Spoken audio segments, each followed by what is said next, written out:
अस्तु सुशीला भगिनी इदानीम् अत्र आरम्भश्लोकं वक्तुं शक्यते वा? आम् शक्यते। एनाक्षरसमाम्नाय आरभ्य। ओके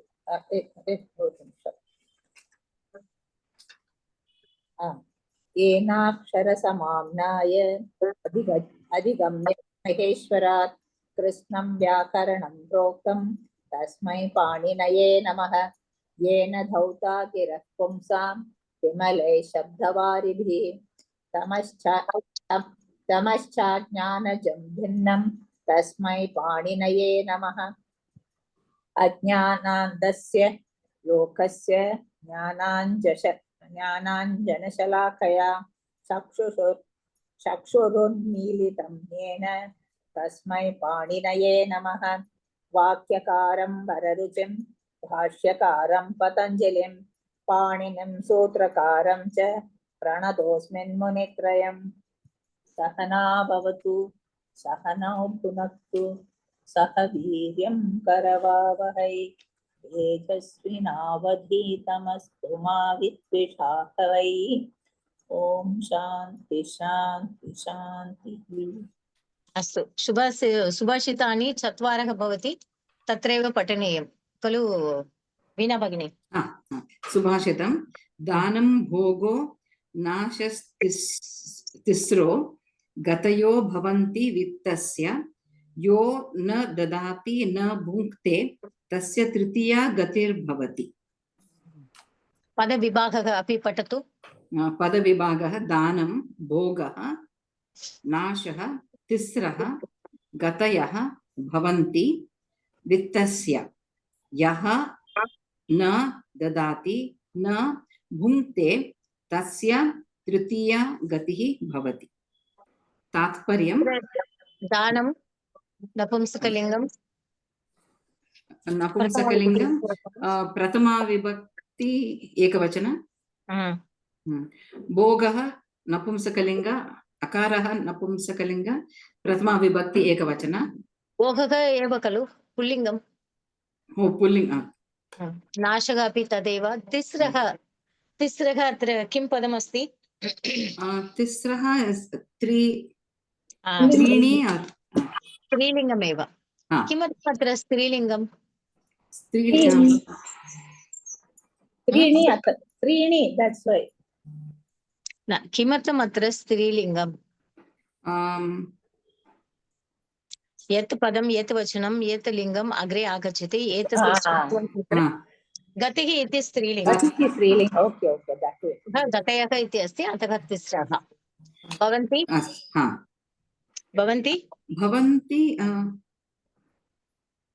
पुल्लिङ्ग लट्लकार उत्तमं। लट्लकारे भूसतायाम् आरम्भं समीचीनतया करणीयं।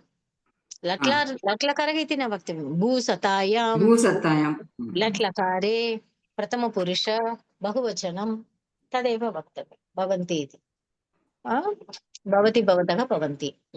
वित्तस्य इदानीं षष्ठी एकवचनम्। अनन्तरं यः वित्तशब्द अकारान्त पुल्लिङ्ग वित्तशब्द षष्ठी एकवचनं। यः यत् शब्द दकारान्तः पुल्लिङ्गः यत् शब्दः प्रथमा एकवचनं। अव्ययं ददाति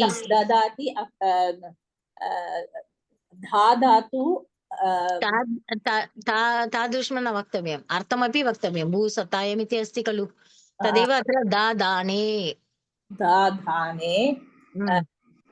लट्लकार प्रथमपुरुष एकवचनं। न अव्ययं भुङ्क्ते सप्तमी एकवचनं। बट आत्मनेपदिनः भुज् धातुः खलु। ओके सारी भुङ्क्ते आत्मनेपदे भुञ्ज धातु प्रथमा एकवचनं प्रथमपुरुष एकवचनं। तस्य तद् एतत् शब्द तस्य तद् दकारान्तः पुल्लिङ्गः एतत् शब्दः तस् तद् तद् तद् सहचौचि शब्दः सारी तद् शब्दः षष्ठी एकवचनं तृतीया तृतीया तृतीया अकारान्त पुल्लिंग स्त्री आकारान्त पुल्लिंग स्त्रीलिंग तृतीय प्रथम एकवचन लता देन गतिः गतिः इक्त प्रत्यय गतिः इक्त प्रत्यय किं तृतीया तृतीया तावदेव ओके तृतीया तृतीये तृतीयाः इति गतिः गतिः इक्त प्रत्यय न एतत् इदानीमेव पठितवन्तः खलु गतयः इति स्त्रीलिङ्गपदं गतिः इति गतिः इकारान्त इकारान्त ओके इकारान्त पुल्लिंग प्रथम एकवचनं गति शब्द गतयः बहुवचनं स्त्रीलिङ्गपदम् एतत् भवति भवति इकारान्त स्त्रीलिंग भव शब्द भू शब्द भूसतायां भूशब्द प्रथम एकवचन भूसतायां भूसतारे लट्लकारे प्रथमपुरुष एकवचनं तात्पर्यं भवती एव पठतु there are three ways of spending money: charity, enjoyment, and loss. A person who neither gives charity nor enjoys will lose his money. अत्र एकः मनुष्यः अस्ति तस्य समीपे वित्तस्य सः तु धनं बृहत् अस्ति एव बृहत् सन्ति एव परन्तु सः अपि न एतत् भोजनविषये किमपि न कृतवान् अनन्तरं दानमपि न कृतवान् तस्य समीपे धनमपि अस्ति किञ्चित् कालानन्तरं सः तस्य कृते मृत्युः अपि अभवत् सः न भुङ्क्तवान् सः न एतत् विषये भोजनविषये किमपि न अत्र व्यर्थं वा धनं वा न अत्र किमपि किमपि कृतवान् एव अनन्तरं तत् चारिटी अपि अन्येषां कृते अपि धनं न दत्तवान् अतः तत्र तृतीया गतिः एव भवति तृतीया गतिः किम् अत्र नाशः भवति नाशः एव भवति इदानीम् अत्र अन्वयार्थः अत्र वीणा भगिनी पठतु अन्वयार्थः वित्तस्य दानं भोगः नाशः तिस्रगतयः भवन्ति there are three courses to money: charity, enjoyment, and loss. यः न ददाति न भुङ्क्ते तस्य तृतीया गतिः भवति. If a person neither gives nor enjoys himself, his money will take the third course, that is loss.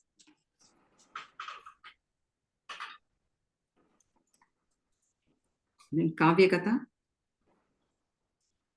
अग्रे इदानीं सुशीला भगिनी पठतु काव्यकथा मित्रालोचनम् अत्र किम् अभवत् सन्धिः मित्रः आलोचनं गुणसन्धिः मित्रालोचनं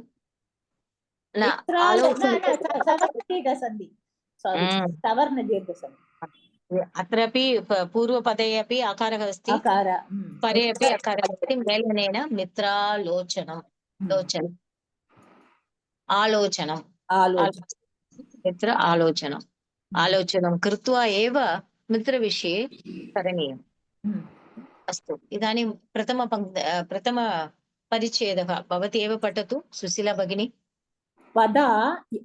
यदा नारदमुनिः द्वारकानगरात् निवृत्तवान् तदैव इन्द्रप्रस्थनगरात् युधिष्ठिरः अन्यं सन्देशं श्रीकृष्णाय प्रेषितवान् युधिष्ठिरः राजसूययागं कर्तुं सङ्कल्पं कृतवान् आसीत् यागस्य मध्ये विघ्नो भवति इति धर्मराजः भीतः आसीत् अतः सः श्रीकृष्णम् आहूतवान्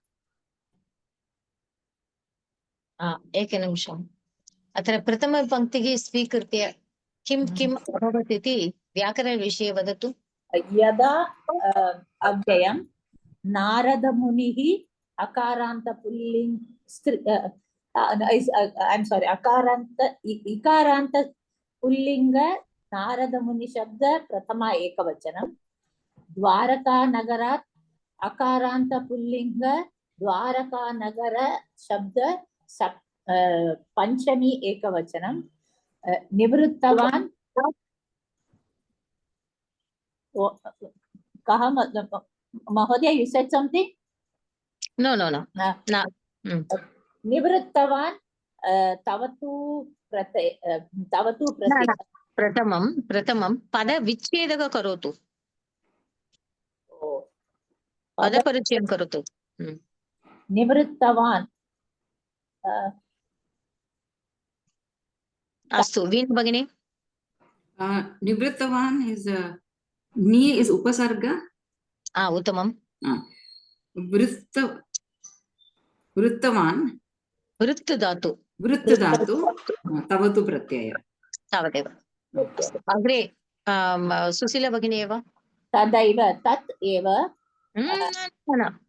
अत्र किम् अभवत्? तदैव किम् अभवत् सन्धिविषये? तद् एव जश्वसन्धि न, अत्र वृद्धिसन्धि। उत्तमं, वृद्धिसन्धि। अतः तत्र किम् अभवत्? पदं किम्? तत् एव। न, अत्र तु अव्ययपदमस्ति खलु, तदा एव। ओके। अत्र दीर्घ आकारः अस्ति, एकारः अस्ति, आकारमेलनेन वृद्धिरेचिः इति सूत्रेण वृद्धिसन्धिं भूत्वा तदेव इति भवति। अग्रे भवति एव। इन्द्रप्रस्थनगरात्, अकारान्त पुल्लिङ्गात् इन्द्रप्रस्थन शब्द पंचमी एकवचन, युधिष्ठिरः अकारान्त इन्द्रप्रस्थनगरम् इति नपुंसकलिङ्गम् अस्ति। नगरं नगरं नपुंसकलिङ्ग सप्तमी पंचमी एकवचन। अग्रे युधिष्ठिरः अकारान्त पुल्लिङ्ग युधिष्ठिर शब्द प्रथमा एकवचन। अन्यम इस् अव्ययम्, I don't know. अत्र अत्र अन्य इति पदं तु पुल्लिङ्गमेव। अन्यः, अन्यौ, अन्यम् द्वितीय एकवचनं, अन्य शब्द एकवचनं। सन्देशम् अकारान्त पुल्लिङ्ग सन्देश शब्द द्वितीय एकवचनं। श्रीकृष्णाय, एतदपि नपुंसकलिङ्गमेव। सन्देशम्। Then this is first प्रथमा विभक्ति, अन्यं सन्देशं, द्वितीया विभक्ति अन्यं सन्देशं द्वितीया विभक्ति एकवचनं। श्रीकृष्णाय अकारान्त पुल्लिङ्ग श्रीकृष्ण शब्द चतुर्थी एकवचनं। प्रेषितवान् प्र उपसर्ग ईशितवान् एकनिमिषम्। इष् धातु एकनिमिषम्। इन् गतौ इति धातु अस्ति खलु। इन् गतौ धातु, इन् गतौ इति धातु अस्ति।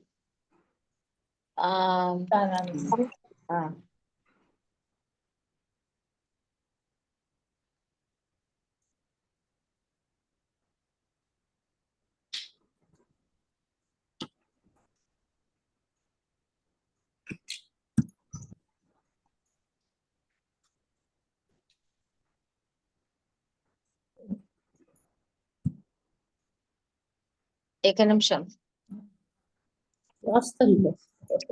सूचयिष्यामि एतद् विषये। ईशितवान्, अत्र इकारस्य स्थाने एकारः भवति। केन सूत्रेण? जानन्ति एव। What did you say? I didn't hear you. Mahodaya, what did you say? वीणा भगिनी जानाति वा? ईका न इकारस्य महोदय। स्थाने इकारस्य स्थाने हा, एकारः आगच्छति। इकारस्य स्थाने एकारः।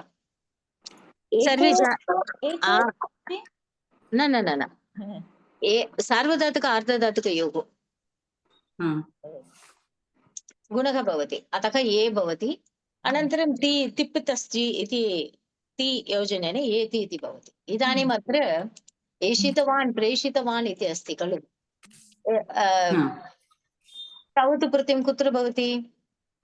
Tavatu,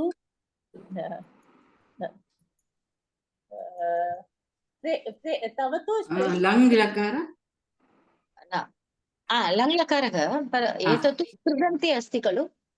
कृदन्ते अस्ति, पुल्लिङ्ग। कृदन्ते अस्ति। अत्र ईषु धातु इति भवति। That's what I thought. Pra plus ish dhatu, right? एकनिमिषम्, एतदपि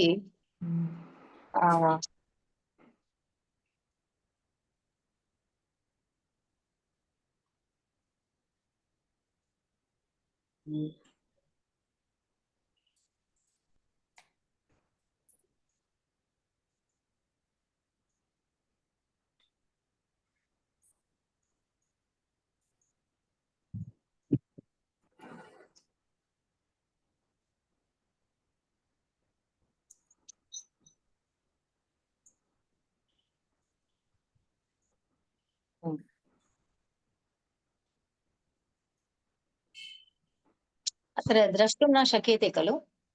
न एकनिमिषम्।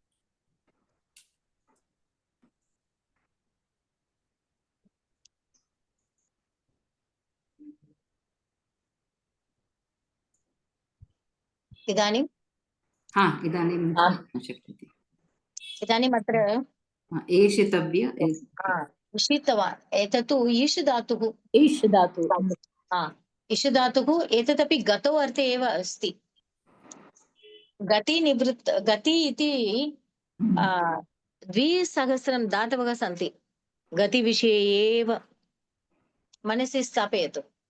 गतिविषये एव इषु धातु अस्ति। इष् धातु। इदानीम् अत्र प्र उपसर्गपूर्वकः ईषु धातु अस्ति चेत् प्र अत्र किं भवति? अ प्लस् इ ए। उत्तमम्, तावदेव। प्रेषितवान् प्रेषितवान्। अग्रे गच्छतु।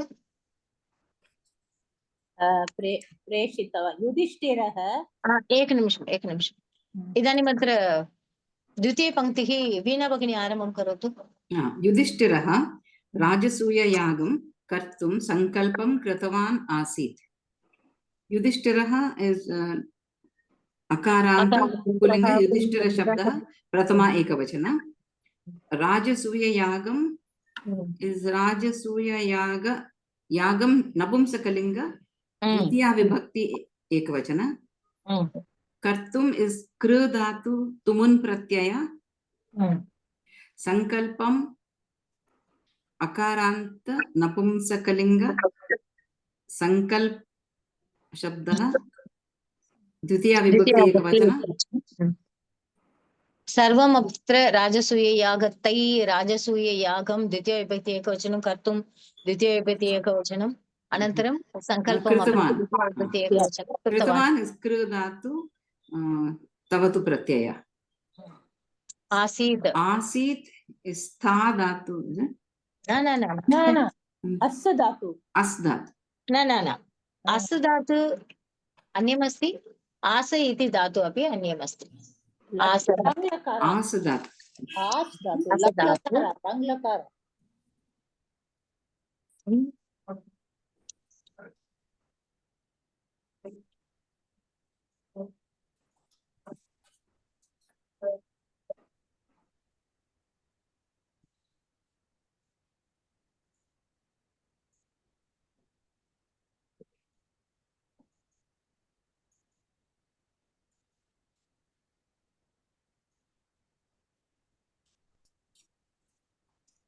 अस्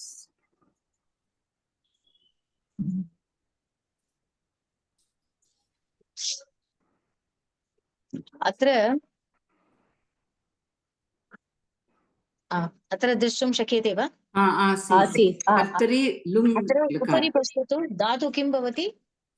आस् आस् धातु अस् धातु अस्येव अस अस इति अस्ति गति दीप्तादिदानेषु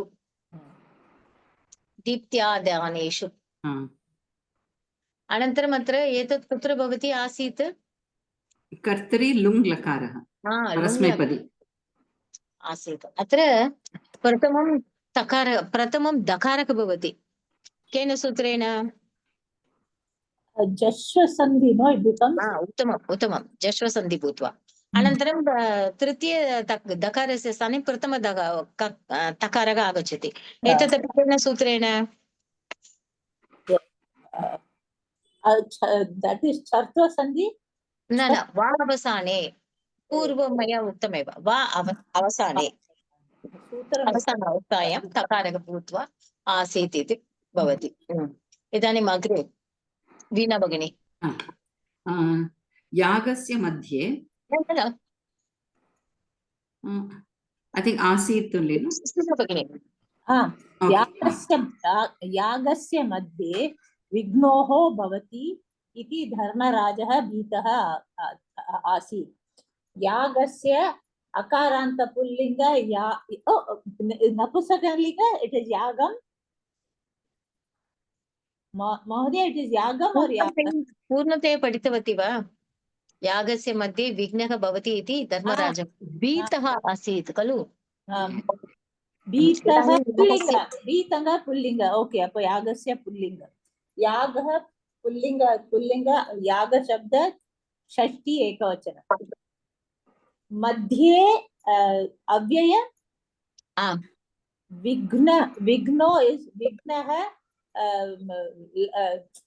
विसर्गसन्धि उक्त्वा पुल्लिङ्गपदमेव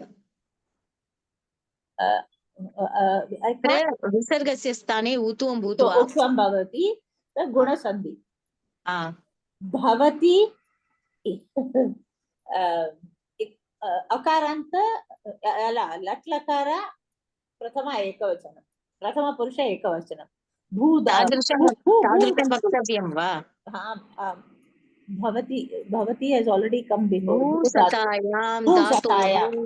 भूसतायां कुत्रापि लिखतु न आगच्छति मनसि न आगच्छति चेत् कुत्रापि लिखतु आरम्भतः वक्तव्यम् आरम्भतः भवती तु अन्ते वदति सर्वदा भूसतायां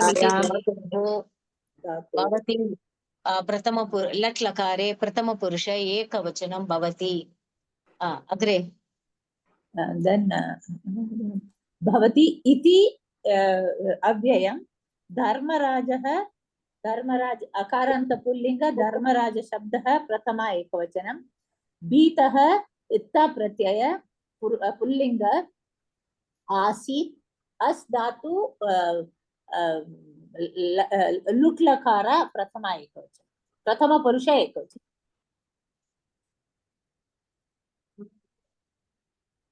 अग्रे अतः सः श्रीकृष्णम् आहूतवान् अतः इत्थ प्रत्यय पुल्लिंग शब्द सुशीला भगिनी आम् अत्र द्रष्टुं शक्यते खलु? आम् स्क्रीन् आम् पठतु पूर्णतया पठतु आसीत् लुङ् लकारः किं किम् अभवत् इति आसीत् आसीद् आसिष्टाम् आसिषु आशिषुः आसिषुः आसीः आसिष्टम् आसिष्ट आसिषम् आसिष्व आसिष्म ओके अस्तु अग्रे एकनिमिषं महोदय same screen I am using so I have to change अतः I have to read some more. भीतः उक्तवती वा? न श्रूयते महोदय भीतः उक्तः वा? भीतः त प्रत्यय महोदय धातु बी भय धातोः भी धातु बी धातु अर्थं किं भयं भयं बी भय धातोः भी भय भूतः ता प्रत्यय पुल्लिंग पुल्लिंग पुल्लिंग प्रथमा पुरुषे एकवचनं भीतः पुल्लिङ्गम् अनन्तरं स्त्रीलिङ्गं किं भवति भीता नपुंसकलिङ्गं भीतम् अस्तु अग्रे आसीत् अभवत् आसीत् वीणा भगिनी अतः सः श्रीकृष्णम् आहूतवान् अतः इस् अव्यय सः इस् तद् शब्दः प्रथमा पुल्लिङ्ग दकारान्त पुल्लिङ्ग तद् शब्दः प्रथमा एकवचन श्रीकृष्णम् अकारान्त पुल्लिङ्ग श्रीकृष्ण शब्दः द्वितीया एकवचन आहूतवान् इस् इस् उपसर्ग हृ धातु तवतु प्रत्यय मया प्रेषितं खलु पूर्णतः आङ् उपसर्गपूर्वकः तवतु प्रत्ययम् इदानीम् अत्र सुशीला भगिनी श्रीकृष्णः चिन्तितवान् श्रीकृष्णः अकारान्त पुल्लिङ्ग श्रीकृष्ण शब्द प्रथमा एकवचन चिन्तितवान् चिञ्च धातु चिति धातु तवतु प्रत्यय प्रथम पुरुष एकवचन वीणा भगिनी एकत्र देवकार्यम् अन्यत्र बन्धुकार्यम् एकत्र इस् अव्यय देवकार्यम् इस् अकारान्त पुल्लिङ्ग और अकारान्त नपुंसकलिङ्ग देवकार्यं द्वितीया एकवचन अन्यत्र अगेन् अव्यय बन्धुकार्यम् अकारान्त नपुंसकलिङ्ग बन्धुकार्यं द्वितीया एकवचन अकारान्त नपुंसकलिङ्ग बन्धुकार्य इति शब्दस्य द्वितीया विभक्ति एकवचन अग्रे सुशीला किं करोमि इति सन्देहः उत्पन्न सन्देहः उत्पन्नः सन्देहः उत्पन्नः सन्देहः विसर्गलोपः किं नपुंसकलिङ्ग प्रथमा एकवचनं मकारान्तः पुल्लिङ्ग किं शब्द प्रथमा एकवचनं करोमि इति किम् अभवत् करोमि इति करोमि उत्तम पुरुष प्रथम एक लट् लकार उत्तम पुरुष एकवचन करोमि परन्तु अत्र किं सन्धिः भवति करोमि इति सवर्ण दीर्घ सन्धि आम् इकार इकार मेलनेन दीर्घ ईकारं भूत्वा करोमि इति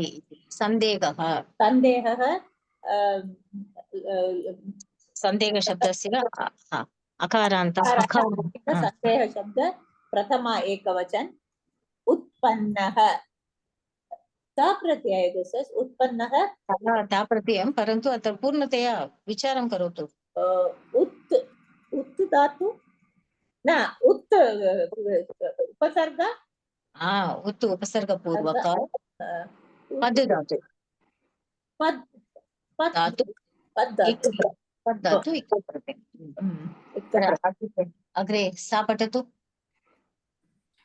समस्यां परिहर्तुं सः मन्त्रालोचनं कर्तुं निश्चितवान् समस्याम् इस् आकारान्त स्त्रीलिङ्ग समस्या द्वितीया एकवचन षष्ठी बहुवचनं किमर्थम् I thought अल्ल समस्या ओके द्वितीया एकवचन सॉरी द्वितीया एकवचन परिहर्तुं इस् उपसर्ग इस् परि उपसर्गपूर्वकः हृ धातु तुमुन् प्रत्यय परिहर्तुं सः इस् दकारान्त पुल्लिङ्ग तद् शब्दः प्रथमा एकवचन मन्त्रालोचन इस् सवर्णदीर्घसन्धि मंत्र मंत्र आलोचनम् मंत्रालोचनं द्वितीयविभक्ति एकवचनं कर्तुमपि तदेव अनन्तरं निश्चितवान् निश्चितवान् is again निश्चितवान् उपसर्ग is there अव्ययपदं पूर्णतया Okay. अस्ति निश्चितवान् निश्चितवान् अव्ययपदम्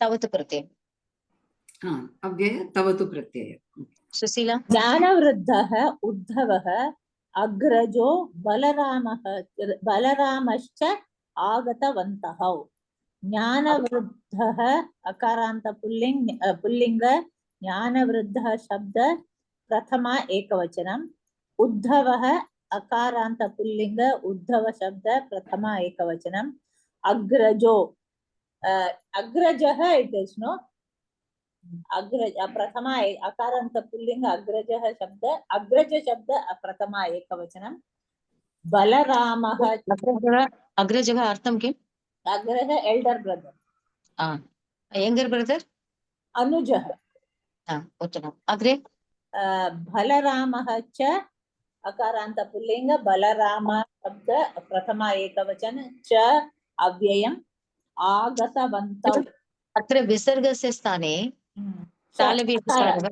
चकार केन सूत्रेण सूत्रम् I can't remember the सूत्रम् I always सन्धिः किं भवति सन्धिः किं भवति सूत्रं किम् विसर्ग सन्धि भवति वीणा भगिनी जानाति सकार भवति वीणा भगिनी अत्र विसर्गस्य स्थाने विसर्गस्य स्थाने शकार आगच्छति केन सूत्रेण सूत्र जानन्ति एव शुत्व सन्धिः स्तोः चुना चुः इत्यनेन चुत्व सन्धिः शुत्व सन्धिः स्तोः चुना चुः इत्यनेन चकारस्य पूर्वं विसर्गः अस्ति चेत् एतत्तु तालव्यषकारः इति परिवर्तनम् अभवत् बलरामश्च अनन्तरम् अत्र पठतु आगतवन्तौ उपसर्ग गतवन्तौ लट् लकार प्रथमा पुरुष द्विवचनम्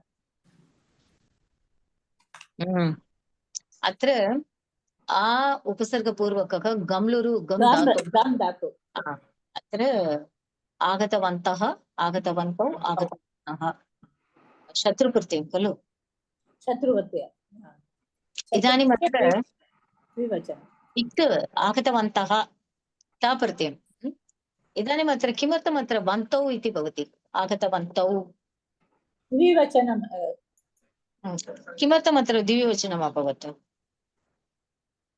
उद्धवः अपि बलराम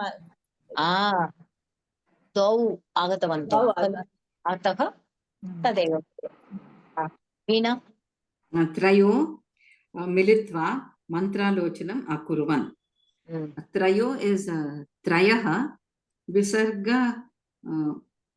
उत्वं गुणसन्धि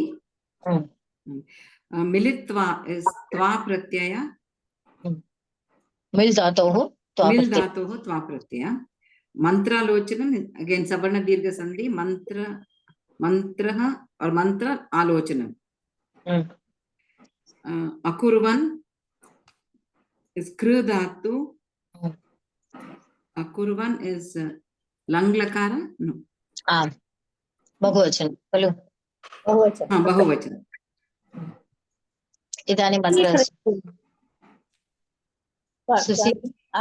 श्रीकृष्णः नारद महर्षिः देवेन्द्रस्य सन्देशं गृहीत्वा आगतवान् श्रीकृष्णः अकारान्त पुल्लिंग श्रीकृष्ण शब्द प्रथमा एकवचनं नारद महर्षिः अकारान्त पुल्लिंग नारद महर्षि शब्द प्रथमा एकवचनं महर्षिः इति अकारान्त वा इकारान्त सॉरी इकारान्त नारदः नारद महर्षि इकारान्त देवेन्द्रस्य अकारान्त पुल्लिंग देवेन्द्र शब्द षष्ठी एकवचनं सन्देशं नपुंसकलिंग शब्द अकारांत नपुंसकलिंग शब्द द्वितीय एकवचन संदेश शब्द द्वितीय एकवचनम गृहीत्वा गृहधातु त्वान्तम् आगतवान् उपसर्ग गम धातु तवतु एक पुल्लिंग प्रथमा एकवचन अग्रे वा वीणा दुष्ट शिशुपालस्य वधः करणीयः इति सूचितवान् दुष्ट शिशुपालस्य इज अकारांत पुल्लिंग दुष्ट शिशुपाल षष्ठी एकवचन वधः is वद धातु प्रथमा एकवचन करणीयः is अनियर कृ धातु अनियर इति is अव्यय सूचितवान् is सूच no what तवतु Pratyaya but pulling सूच धातु is it सूच धातु okay युधिष्ठिरो याग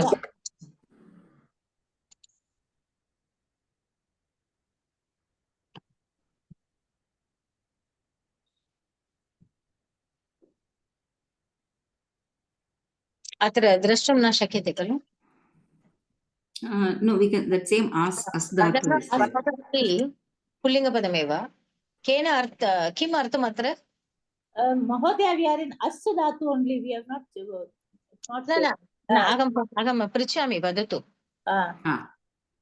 वधः इति किम् अर्थं वधः किल वधः means हननं okay हननं kill मरणं करणीयम् इति अर्थे अग्रे करणीय युधिष्ठिरो यागाय माम् आहूतवान् युधिष्ठिरः उकारान्त उक्त्वं गुणसन्धि विसर्गस्य उक्त्वं यागाय अकारान्त पुल्लिंग याग शब्द चतुर्थी एकवचनम माम अस्मद् शब्द द्वितीय एकवचन आम् आहूतवान् आ उपसर्ग हृ धातु प्रथम तवतु प्रथमा पुल्लिंग सॉरी अग्रे वीणा तस्य विघ्नभयम् अस्ति तस्य is दकारान्त पुल्लिंग तद् शब्दः षष्ठी एकवचन विघ्नभयम् is अकारान्त नपुंसकलिंग भयं शब्दः द्वितीय एकवचन प्रथम एकवचनमेव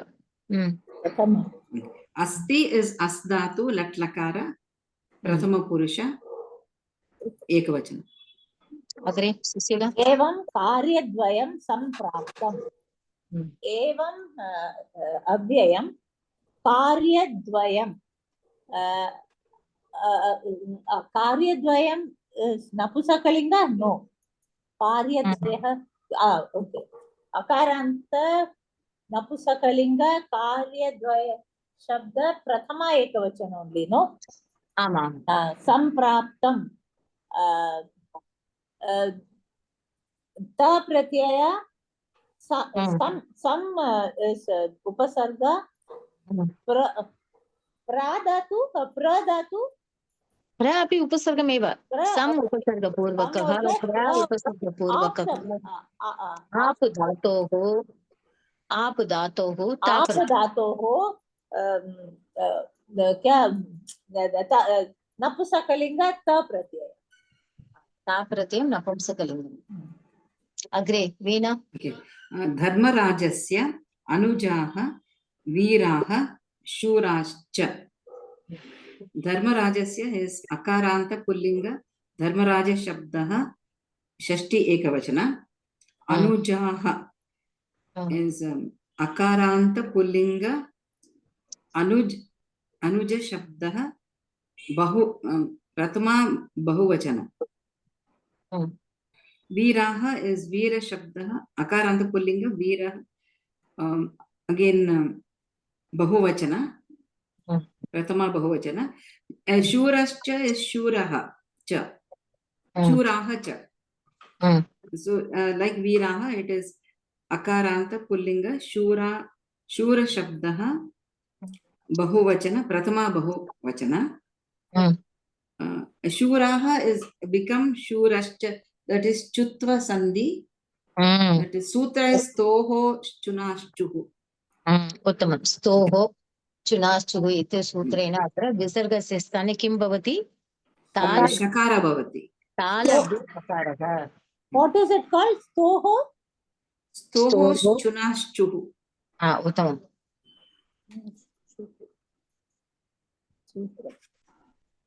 Or just this Shutva Sandhi, no? Chutva sandhi. अग्रे.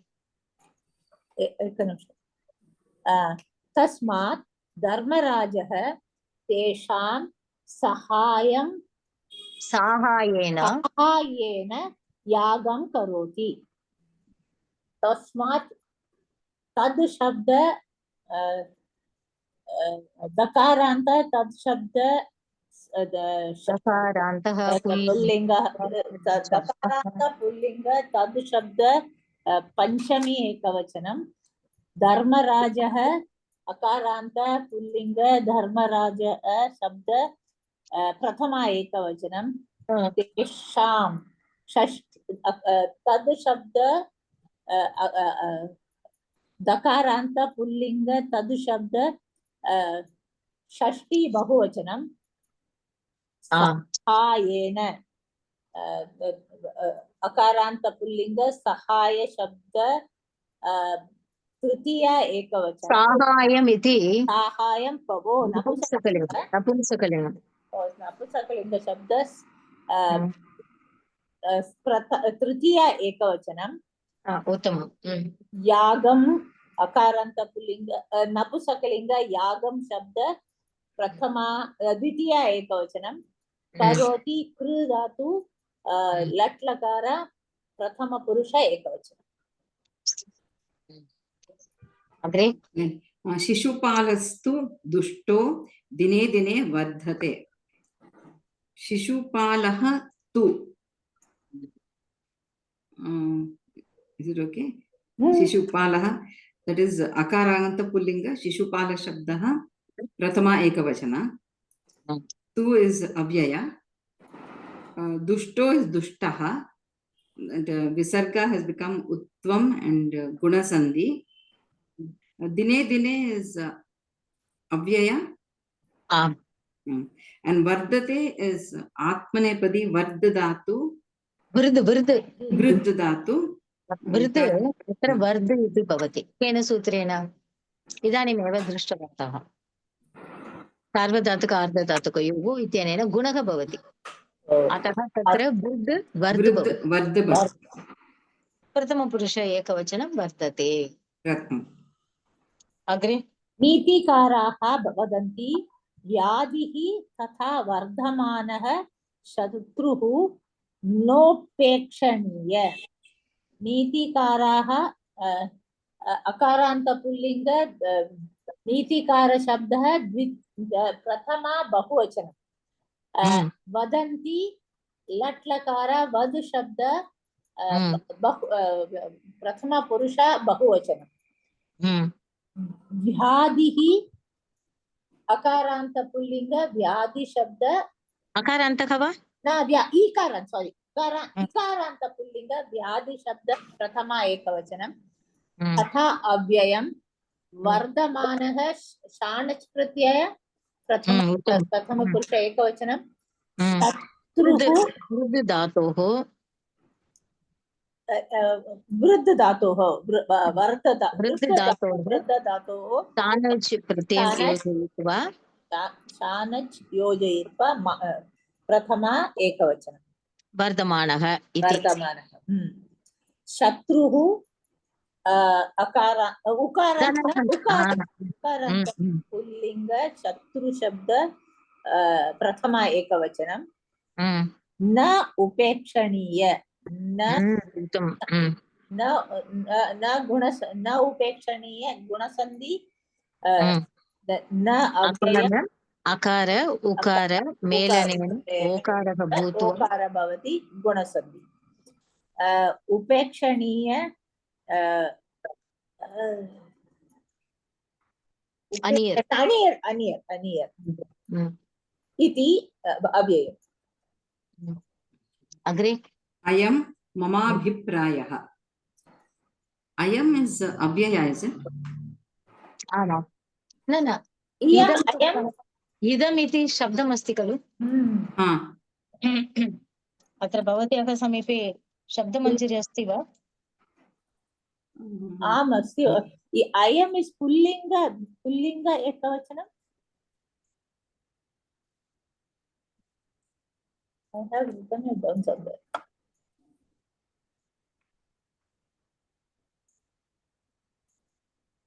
स्वीकृतं वा एकनिमिषम्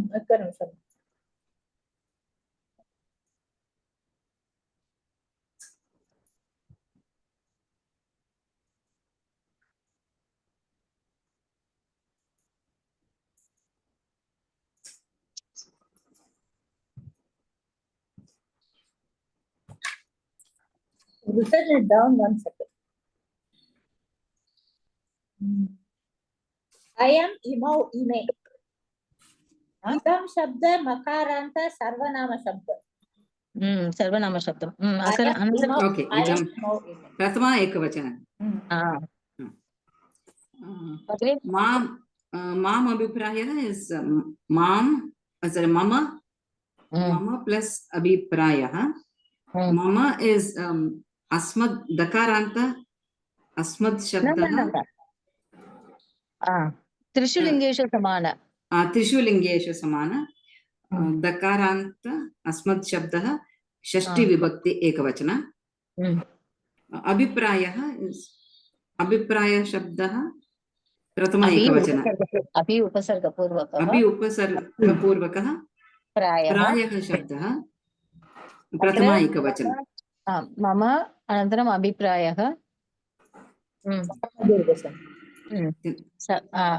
अकार अकार मेलनेन आकारः भूत्वा ममाभिप्रायः सवर्णदीर्घसन्धि अग्रे युक्तायुक्तं विचार्यं कथयन्तु इति उक्तवान् अत्र अव्ययं युक्तायुक्तं नपुंसकलिङ्ग शब्द अकारान्त नपुंसकलिङ्ग युक्तायुक्त शब्द प्रथमा एकवचनं अत्र किम् अभवत् सन्धि किम् अभवत् युक्त अयुक्तं सवर्णदीर्घसन्धि अस्तु सूत्रं सवर्णदीर्घ इस् अकः सवर्णे दीर्घ अकः सवर्णे दीर्घः तत्रैव उत्तरमस्ति अनन्तरं विचार्यं विचार्यं नपुंस